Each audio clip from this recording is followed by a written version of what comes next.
Chers frères et sœurs, nous avons tous été confrontés à des situations dans lesquelles nous avons vu ou vécu l'injustice. Aujourd'hui, nous allons réfléchir à un passage biblique qui aborde ce thème. Michée chapitre 2 verset 1. Ce passage a été écrit à une époque où le peuple d'Israël était souvent opprimé par des leaders corrompus. Michée nous avertit des conséquences de l'injustice. Lisons le verset ensemble. Malheur à ceux qui méditent l'iniquité et qui machinent le mal sur leurs couches. Au point du jour, ils l'exécutent parce qu'ils ont le pouvoir en main. Michée parle ici de personnes qui non seulement commettent l'injustice, mais qui la planifient consciemment et délibérément.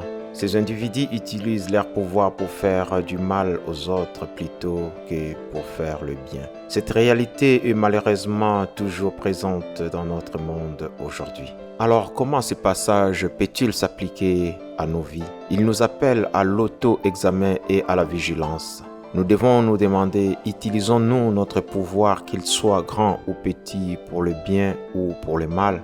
Planifions-nous nos actions en tenant compte de l'impact qu'elle aura sur les autres ou agissons-nous sans réfléchir aux conséquences? Ce passage nous appelle aussi à nous opposer à l'injustice quand nous la voyons. Nous devons être comme Michée qui n'a pas hésité à dénoncer les injustices de son temps. Nous sommes appelés à utiliser notre influence pour aider ceux qui sont opprimés et à lutter pour la justice. Michée chapitre 2 verset 1 nous met en garde contre l'injustice et l'abus des pouvoirs. Il nous rappelle que nous sommes responsables de nos actions et qu'il ne suffit pas d'éviter de faire le mal. Nous devons activement chercher à faire le bien. Que cette semaine, nous réfléchissions à la manière dont nous utilisons notre pouvoir et notre influence. Et prions pour avoir le courage de nous opposer à l'injustice quand nous la voyons. Que Dieu nous guide et nous aide dans cette tâche. Amen.